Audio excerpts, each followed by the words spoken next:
Ethical non-monogamy, 7 tips for women. So this is 7 things for women in the swinging lifestyle. And I guess the first thing I would say is that the first one is about fantasies. The fantasies won't match what the reality is. Women have a better time of being in the lifestyle than men. We'll talk about that in a minute. And they can have a more realistic view of fantasies. So understand that sex is sort of has really fun parts, and some parts will go above your fantasies because you're going to meet some wonderful people and have some great sex. But you need to just like analyze what your fantasy is. If it's sort of a, like a prince and princess thing from some Disneyland cartoon, you're probably not going to be very happy in the lifestyle. You're going to have both good and bad swings. That's another thing that fantasies don't ever do, that you have one that you don't like or one that you walk away from. I've had some that I walked away from. So that was something to think about. Second is that it's hard to sexually mature. It's hard for women and men to mature up about different emotions, especially jealousy and anger and disappointment and feelings of insecurity in your marriage mate. Now, communication is the best combat to those that are having trouble growing up sexually. Knowing your body is important, and so that's something to examine. Third is swinging is a lot harder to put back in the bottle. It's like the genie, the big genie and the thing comes out, and putting it back is a lot harder. It's take the genie out of the bottle. Now, in the men's video, I suggest that you have a contract and that you put in what you want to be understood in the contract. And contracts can be rewritten. They're not once for the whole marriage, but you can rewrite it. But have a way in the contract to stop the swinging lifestyle for you, and what it would mean if he didn't want to. Or what if you don't want to? Maybe you don't want to stop and he does. So there are things that you can put in agreement to start with. It also keeps him from saying, I didn't agree you could do that. Well, yeah, you wrote it down, so you didn't. So fourth would be, you might be the greatest person, but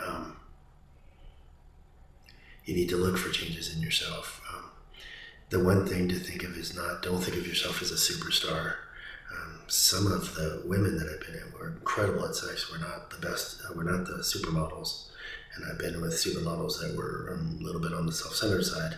So nicely put. Don't think you're all that, because you're not.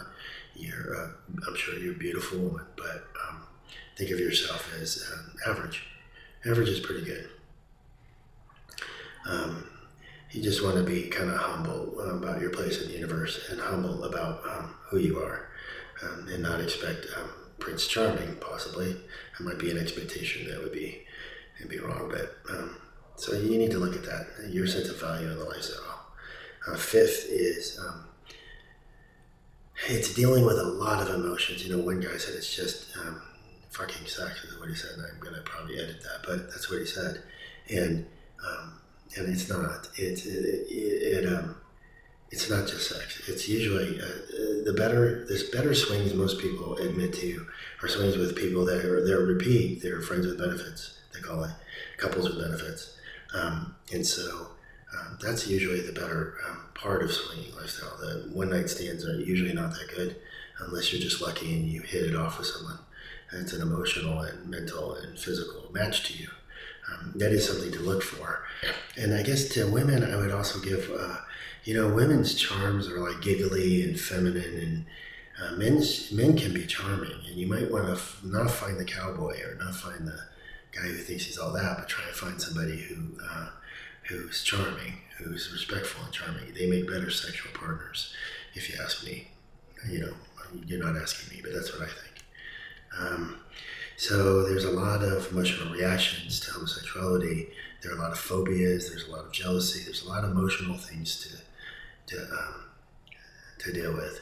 And so you need to ask yourself and imagine your husband with another man. Does that freak you out? You with another woman, does that freak you out? There are a lot of just straightforward, straight couples.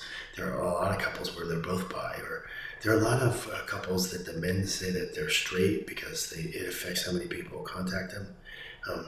But they're not straight, they're actually bisexual.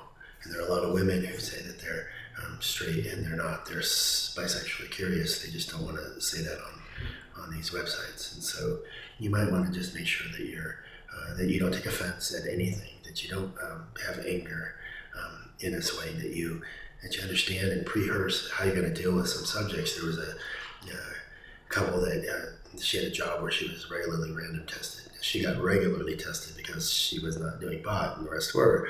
So she was regularly random tested. Anyway, so she had it like 16 times. She wouldn't be around pot because she knew she'd be tested too, but she didn't use pot. And so they pulled out pot without saying anything, which is rude in the lifestyle. It's very rude. It's not rude to walk out if they do something they didn't get agreed to. Almost all in the lifestyle will say 420 or some sort of acronym for pot use or drug use. So my point is that know where those lines are to where you really need to walk out. And they walked out on it. They said, no, that's it, boom. And because they were going to do it anyway, and they weren't going to have that as part of this way. So sexual opportunities come at unusual times. I suggest this to both genders, that they have a go bag, they call it, or an emergency bag, or a sex bag in their cars or wherever they're at, that have condoms, lube, spermicidal, all the things you would think about for an opportunity to swing. And then you can take it when you go to parties, and you can take it when you go to social gatherings for swingers or non-swingers even, because sometimes that happens. Take it to a church event.